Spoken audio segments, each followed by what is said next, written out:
Welcome to Mogobe Nuggets of Wisdom podcast. My name is Mompoloki Lerumo Mogobe. Our objective is to enthuse, inspire, energize, and empower entrepreneurs and entrepreneurs of all stripes here in BW and beyond. We do so by inviting these entrepreneurs and entrepreneurs into our makeshift studio. Sometimes we call them to the restaurant, sometimes we go to our studio, and we ask them to share their experiential knowledge, their experiences and their expertise, and we ask them as many questions as we can, aimed at empowering you also as a viewer.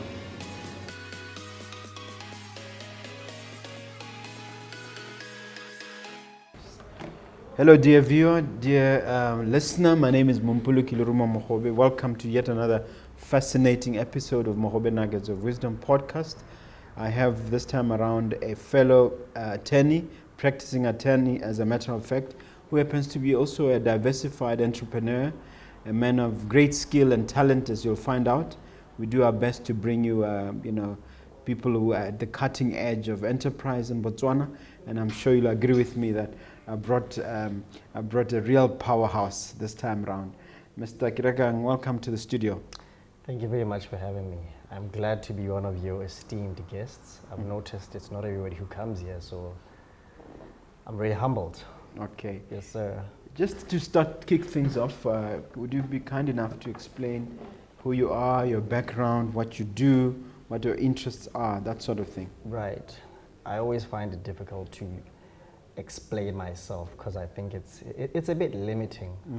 What do you do? But full names are Thobo Kerekang, attorney as you explained it, but an entrepreneur by calling. I'm from Lobatse.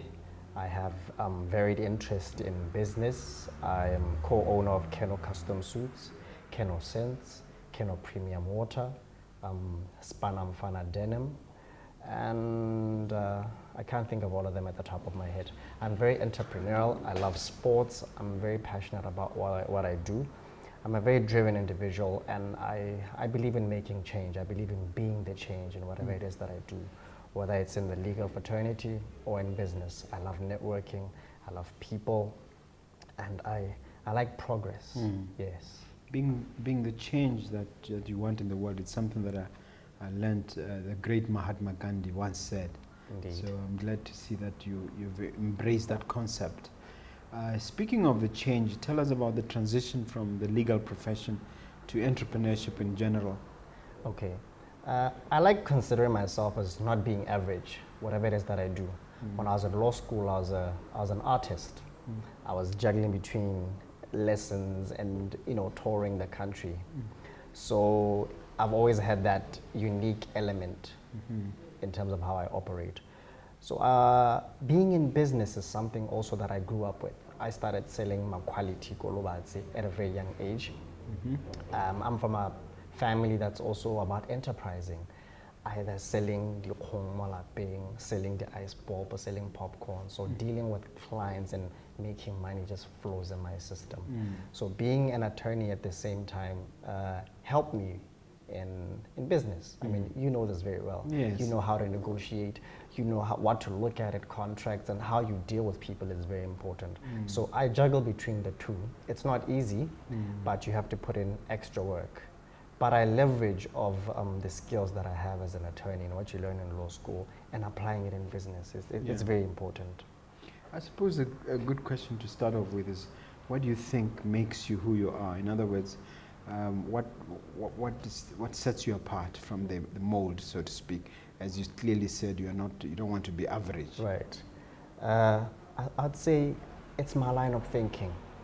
It's what I value. It's what drives me. I'm very passionate, Mr. Mogobe, and I trust a person of your caliber is very passionate too. And when you look at individuals who do certain things, or the creme de la creme, for lack of a better term, there's always a way they think.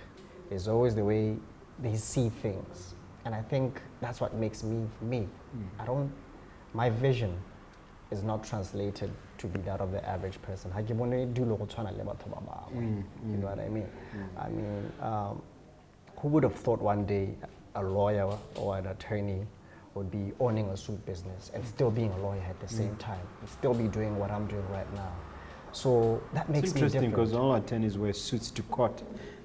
And that's what I identified as a niche. I'm a very creative person, but the creativity is commercialized in me. I like making money off the things that I love. Music, looking good, I like smelling good. I'm a gym person, I'm always drinking water. So all these are the little things, the tidbits that I said, hey, there's money to be made. there's here. money to be made. Yeah. In terms of these businesses and what fuels your fire, takes us through them. I think in answering what fuels your fire, you deal with each. Let's start with, I mentioned the transition, but the suits themselves. Right. You obviously wanted to look good, but the idea that you could actually be the brand behind the suits. Walk us through that. Interesting. And you just mentioned that lawyers wear suits all the time. So when I left law school, having to go to court, I needed to suit up. But the challenge I kept facing when going to the stores and trying to find a suit was I'm a small individual. Yeah. That was a niche right there. That was a gap. I said, okay, how many other lawyers face the same problem that I face? They want to look good, they want to dress smart, but they can't find what they're looking for. So I went around and I tried to team up with a bunch of tailors, but it never happened. And that's when I took on the initiative upon myself to, you know what, come up with my own brand. We are 6 years going on 7 years after establishing Keto Custom Suits. We're in Gaborone, we're in Francistown. We had a branch in Zambia, but you know how business is, we had to close it down. And the idea is always about being relevant. The idea is always about being at the cutting edge of fashion and also relating with the average Motswana. So you actually have a bunch of tailors and who measure people out, and then you're involved in the manufacturing of the suits and the actual selection of the cloth itself. How does it work? Give us an idea. Precisely. Speaking of my team, I think Keto Custom Suits, we have a team of about, say, between 20 and 22 thereabout. We've got tailors, we've got assistants, and we've got procurement people who buy the fabric and stuff like that. So the process, being a suit person yourself, you come in for consultation. We show you the array of fabric that we have in the store. And being a classy man, you'd go, no, I want 100% wool, I want this. You pick the fabric, then you get measured. Once you're measured, we then tailor the suit. You tell us the design and what you have, what you prefer, and then after the time frame, you come for a fitting. You'd be like, okay, no, bring it a little closer, put in a little, thread here and there, and then you collect. That's the process. Wow. So the idea is to tailor the suit. When we created Keno, it wasn't about what's out there. It's about how do we embody what you want in a suit. So if you like looking bright, looking a certain way, let the suit reflect your personality, your character. Hence the word custom in the name. Is it strictly for men, or you do cater for the female species as well? Good question. We started off catering for men only, but as time went on, we developed a market and ladies being interested in having a suit. So we also cater for ladies, suits, skirts, as well as coats. So we cater for them. They are quite a complex market. You have to understand them and deal with them a certain way, but we definitely cater for them, and it's booming. Okay, yeah, that's good to know. All right, we've heard what fuels your fire, but let's find out, what do people say about you when you're not there? Right. You want me to believe that you actually know what the gossip machine has to say about you? I think it's not so much about gossip, but it's more inclined to the brand itself.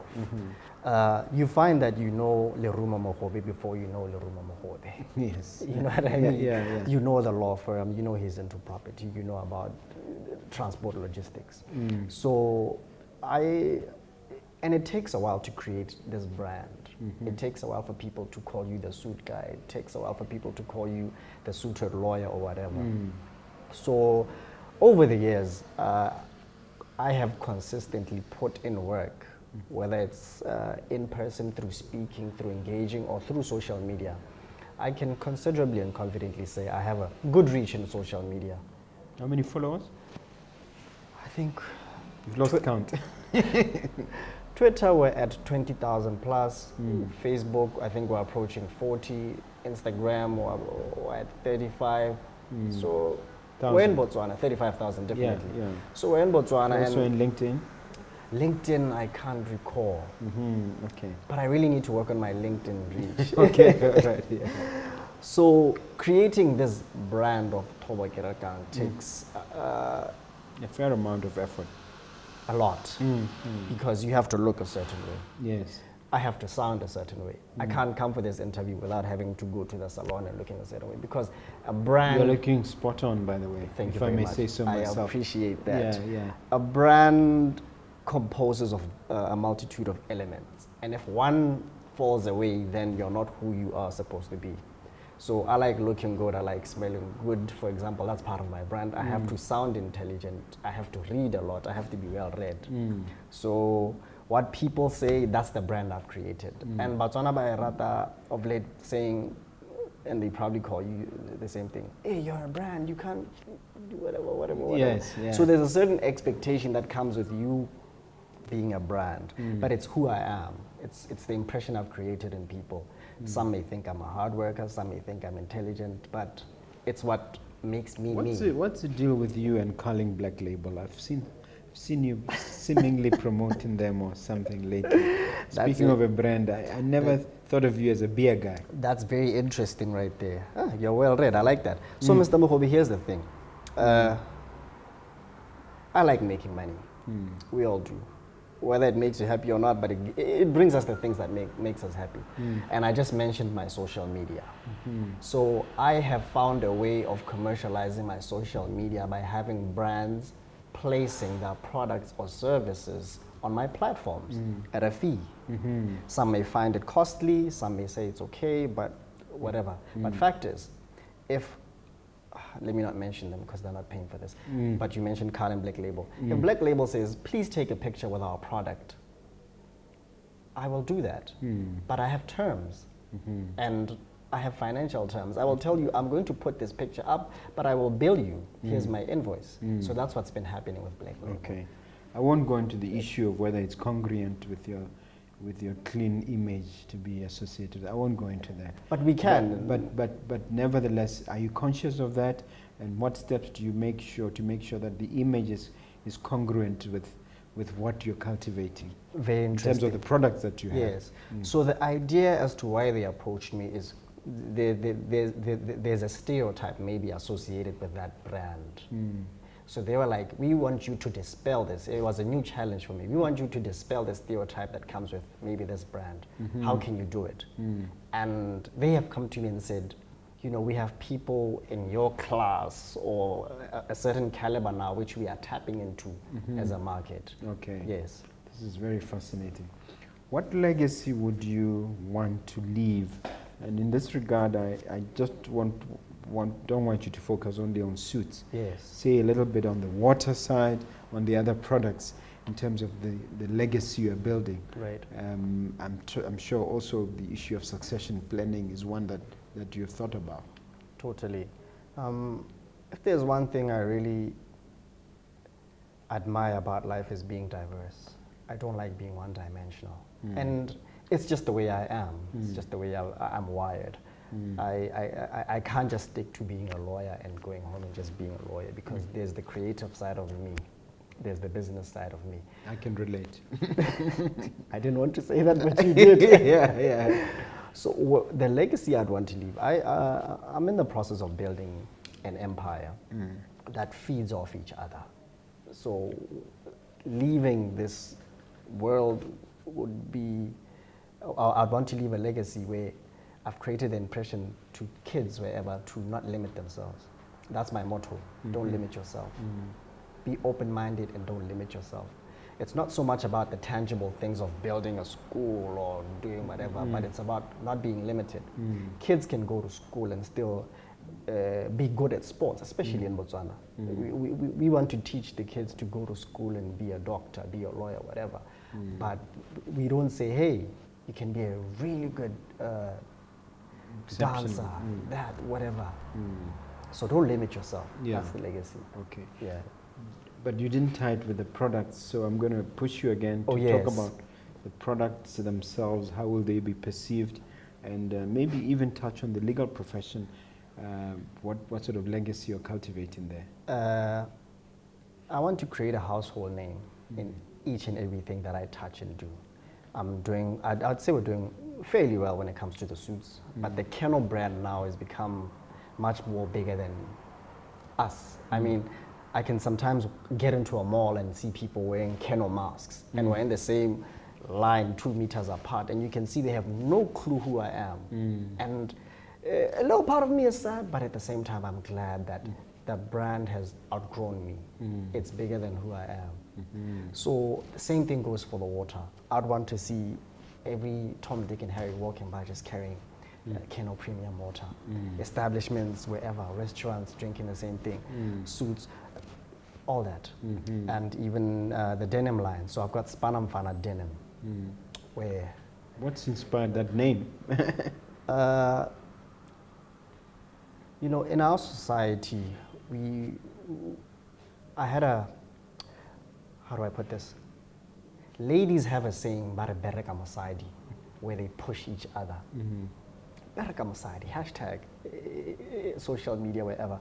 And I tend to think, you know, there are organizations out there that are geared towards women empowerment. But as gentlemen, when do we ever have a platform to encourage each other? So I came up with Spanamfana to develop, to nurture, to mentor the young boy, to work hard and be the perfect, I'll call it perfect, or the ideal gentleman, to be able to complement these women who are pushing each other as Bereka Masaid. So it was Spanamfana, so work, man, get to that level where you want to get to. Makes sense, makes sense. So Spanamfana also does sessions where we sit and chat as men and talk about life and all kinds of issues, but it's also got apparel. So it's got denim and everything like that. So it's also part of the empire.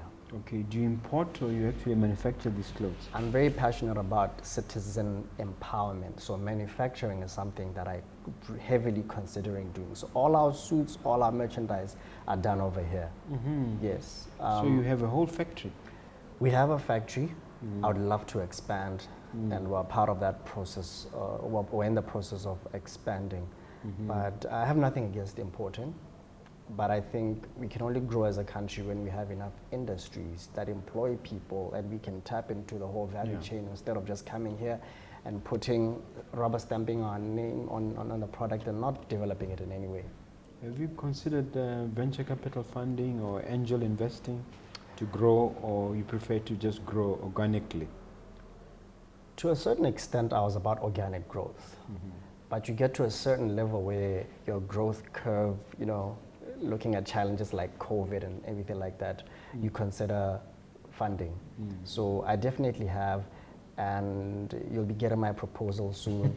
So I'll pass it on to Angel Network Botswana as well, because I have a whole group of entrepreneurs who are, you know, who are looking to diversify to other areas, and they're looking to invest into investable businesses. And you sound like a highly investable guy. You're doing very well. That's amazing. Thank you very much. Yeah. You say it's important to pick the team wisely. Are you talking from experience? Oh yes, definitely. What has been your experience? Let me put it like this. It's easy to start a business, especially this day and age. It's easy to register Kerekang Incorporated. Yes, you just go to SIPA. You just go to SIPA. But people need to understand there's a difference between starting a business, growing a business, and running a business. And when you're in a position like myself, when you're multifaceted, you can't be in one place at the same time. You need to have the right kind of people who understand your vision, who can translate the vision into reality with the same passion, perseverance, and consistency as you. And my experience has taught me that if you don't pick that team correctly, everything is going to crumble. So you need to be with the people who understand you. Be with the people who understands that Thobo can send you that email at 2 in the morning and they're not offended. They understand that at that time... That's your creative juices are flowing. That's when sometimes it's flowing. at an optimum level. personally, that's when I'm able to work. Either very late or very early in the morning.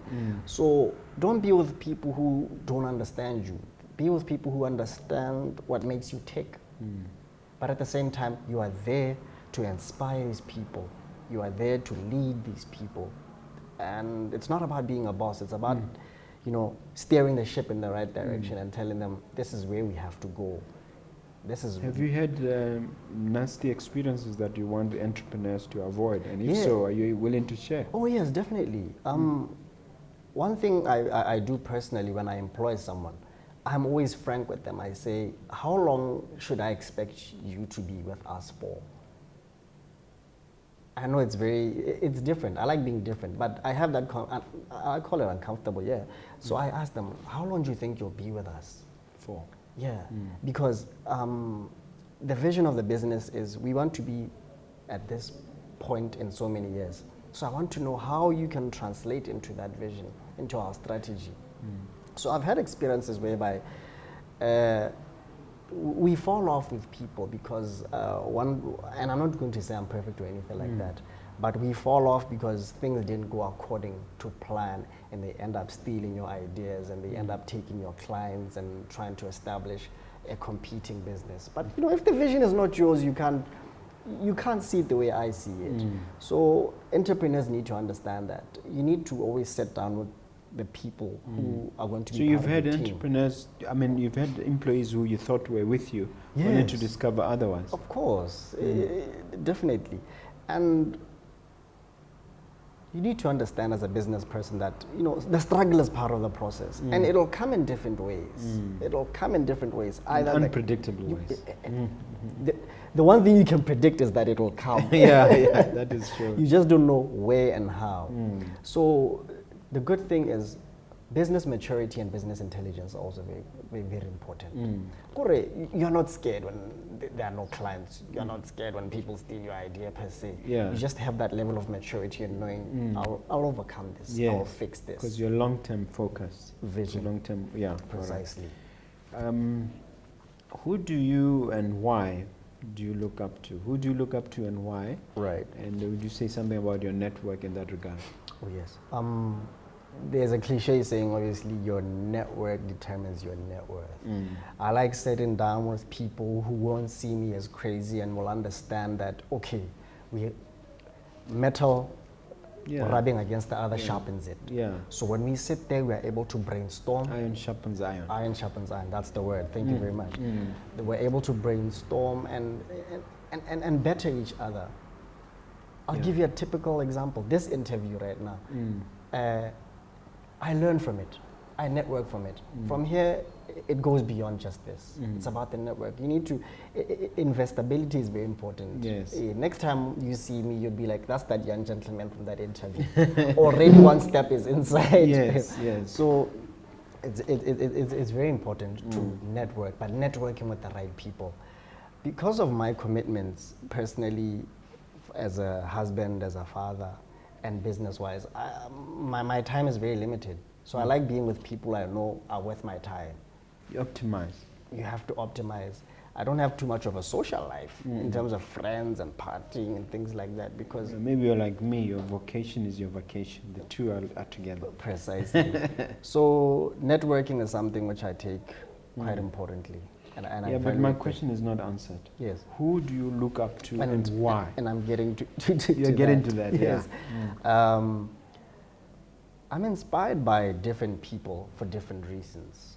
The very creative side of me would look at guys who are beyond the country. Guys like Elon Musk, Jeff Bezos, Bill Gates, though he's not so popular right now, Arnaud Bernard, the leader of LMVH Group, and number 3 or number 4 in the Forbes list. Precisely. And these are, when I look for inspiration, I read about what they say and how they tackle business. I'm currently reading something by Jeff Bezos.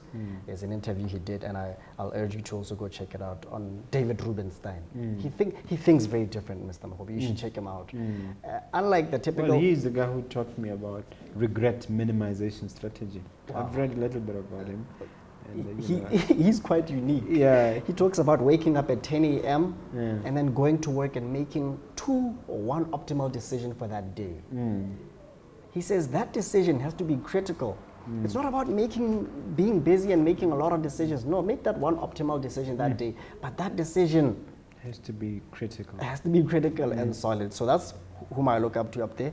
I have a mentor locally, BF. I don't know them personally, but I listen to them. I read about them. Yes. I've learned about you since I was in law school. Wow. I hope it was all positive. No, definitely it was. I would hear of this gentleman who was a lawyer, but also owned businesses. I'm like, oh, so it's possible. Oh, okay. Yes. And then locally, once again, I look up to guys like Mr. Mompoloki, guys like Mr. Mompoloki, what, Stanbic or?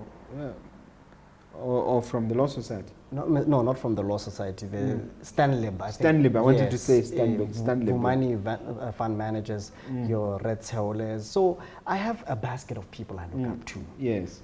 And I draw inspiration for different things from them. You'd want somebody you look up to for character and say, hey, I'd like to be composed like that chap. I'd like to be, well spread out or diversified like that other one. So there's no particular person I can point to. Yes, sir. Okay. What specifically do you do to stay relevant in business? Is there any series of actions or thought processes that you adopt to stay relevant? Good question. Networking is also part of the process, but at the same time, reading and research. I personally, research and development on a personal note is something I do a lot. I travel. That's important. I like visiting China. Unfortunately, we can't do that. We haven't been able to do that for a year. For quite a while. I'm actually feeling quite suffocated. I can't travel much. So traveling inspires me, and meeting new people in different places and seeing and understanding what they do and how they do it is one thing. On that issue of travel, where have you been, and what can you think of something that really excited you the most, that inspired you the most from your travels? I'd still go back to China because I admire their work ethic, their diversity. One time I was in China, I'd taken time off, and it was a Tuesday. It was my first time there, a bit of a culture. It was just a normal Tuesday night. And I was in the middle of the mall, and I was asking my guide if it was a holiday, like what was going on. He said, no, it's just a normal Tuesday night. But the buses were buzzing, the industries were going and everything. And I'd ordered something that day, and they were telling me, no, pick it up tomorrow morning. I was like, what? It was unheard of, yeah. It was unheard of. So I'd love to adopt some of the strategies I've seen them apply over there.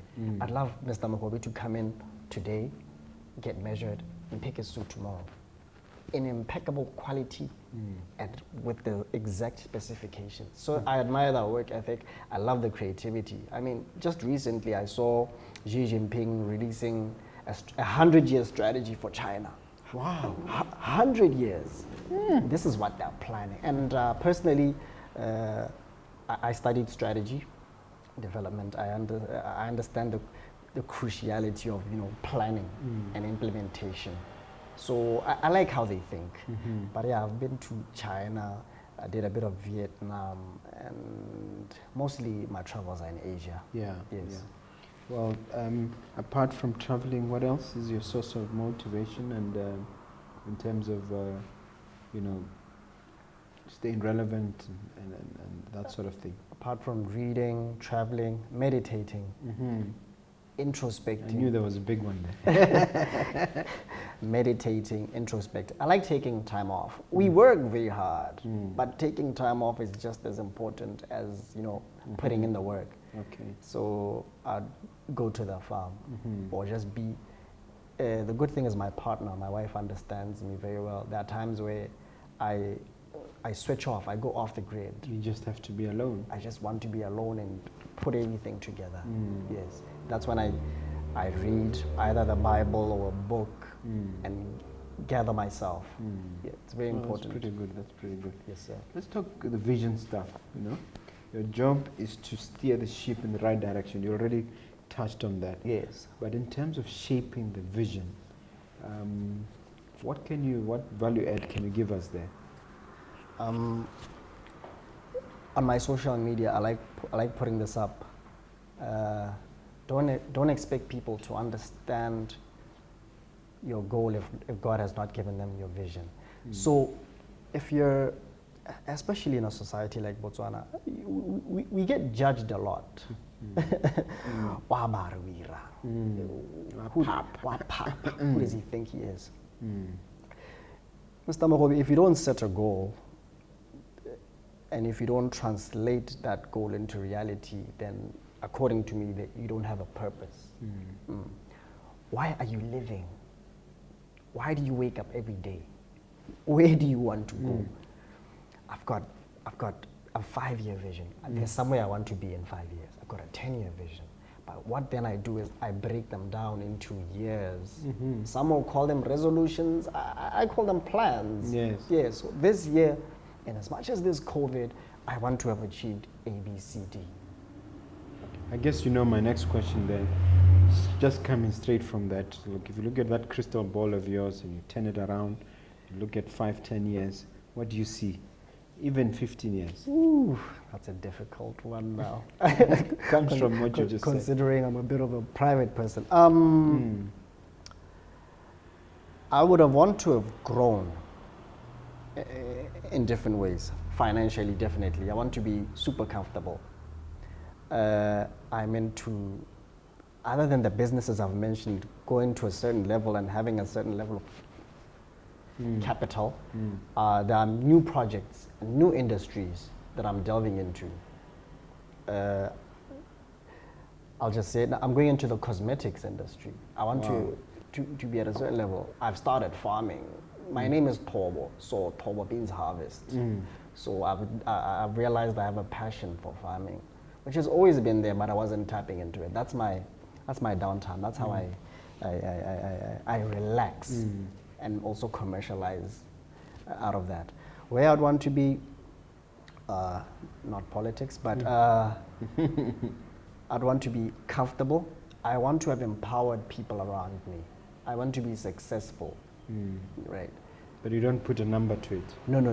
Okay, but you have... I wouldn't want to put a number on this platform, but I definitely have a number in terms of how I would want my net worth to be. I understand. And my, assets and everything like that. But I have those goals.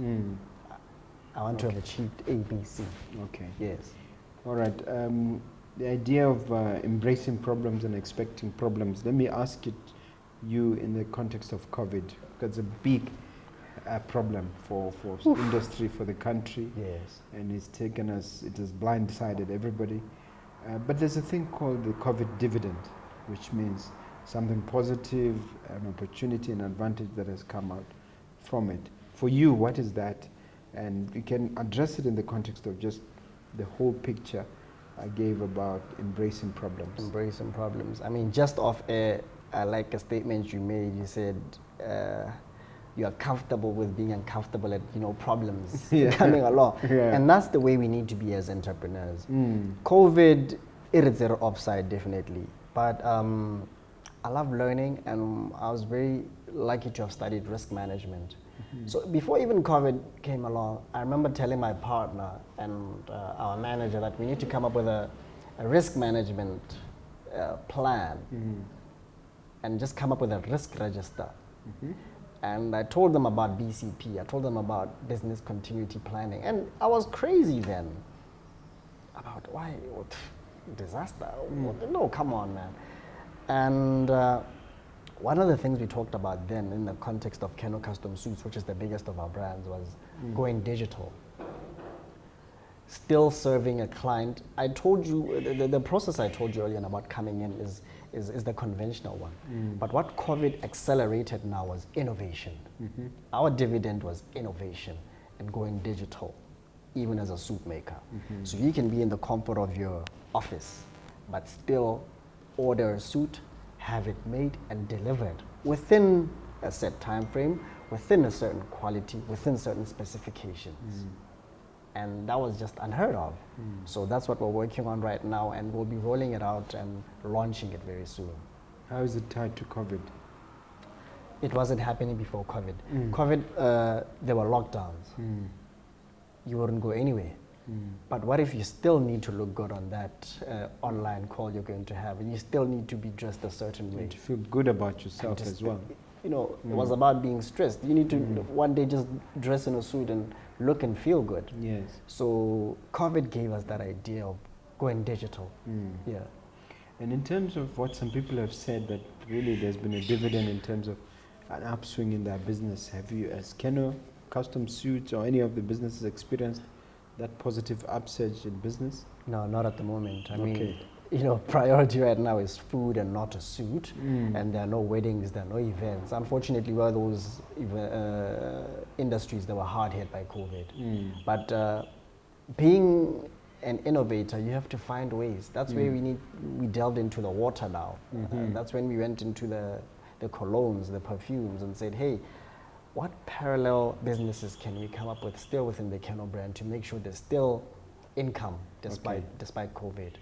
You mentioned water and perfumes as your brand. Have you gone retail? And if not, how does a person access some of those products? We haven't gone retail with the water as of yet.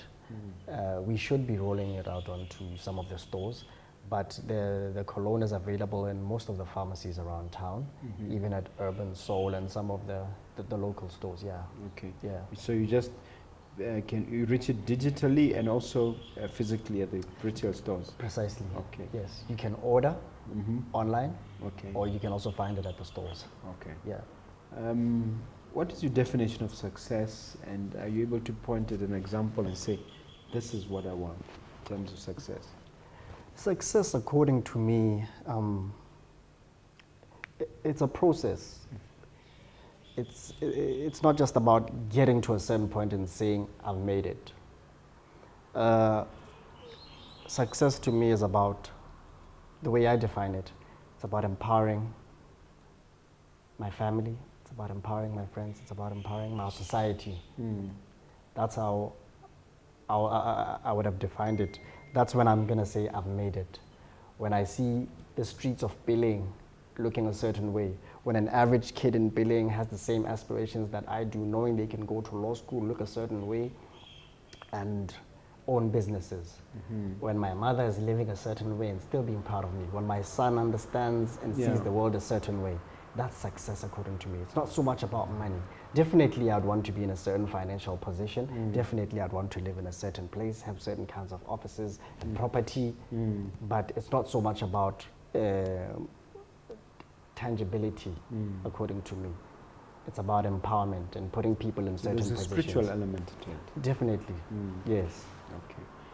What is your end goal? And in addressing this, I'm also going to find out whether you're planning on writing a book and ensuring that you cement this legacy. You know, you're the third or fourth person within a space of a week asking me if I'm planning on writing a book. Maybe I should. I haven't thought of it. I'm good at talking, not so much writing. So maybe I should get somebody to just, document what I'm saying. Maybe someone is watching who might volunteer. I'd appreciate that. The end goal, Mogobe, I'd want to look back when I'm 80 or 90 one day, having played a crucial part in the development of our country, our society, our young people, putting them in certain positions. So my end goal is to be successful. And I'll take you back to my point on how I define success. It's not just about me moving from one point to another.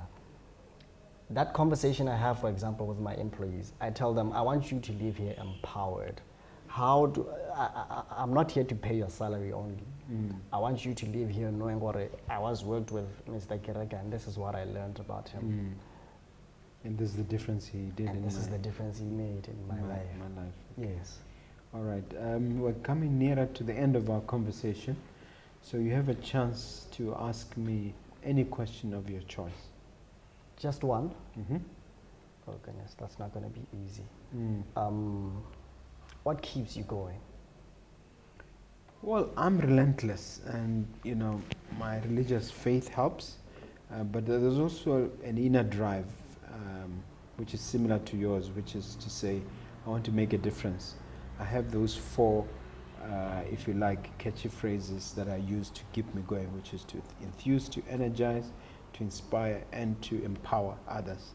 So if I can make a difference in someone's life by doing the right thing and motivating that person to also do something.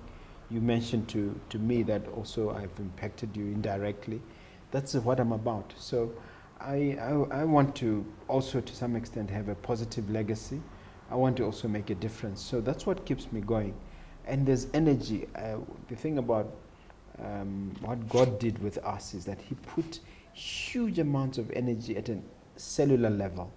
So to me, if I have this energy at a cellular level and I'm just sitting and wasting it away, not empowering anybody, not making a difference in anyone's life, I think that would be a waste.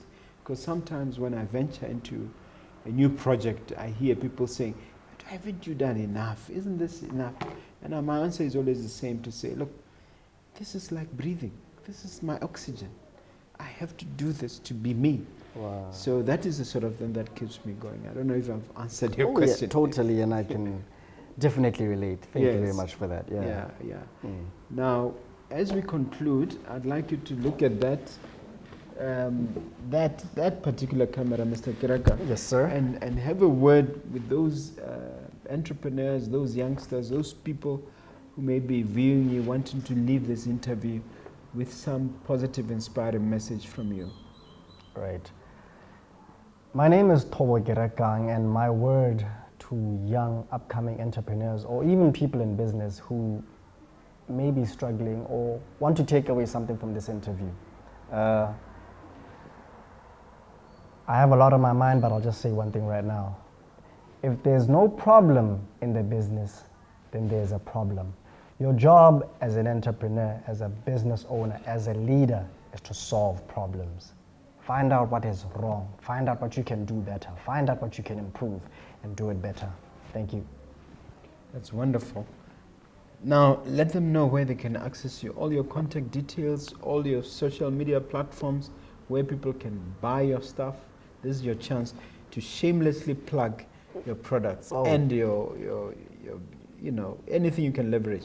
Great. Thobo Kerekang on Instagram, Thobo Kerekang on YouTube, Thobo Kerekang on LinkedIn, Thobo Kerekang on Twitter, as well as Facebook. Keno Custom Suits, Keno Premium Water, Keno Enterprises, Span on Fun Enterprises, also on social media. Can you also invite them to subscribe to Mogobe Nuggets of Wisdom? Oh yes, and make sure you hit the subscribe button on Mogobe Nuggets of Wisdom, which is doing a great job. Thank you very much. Yes, You've been a wonderful guest. Thank you. Great. All right.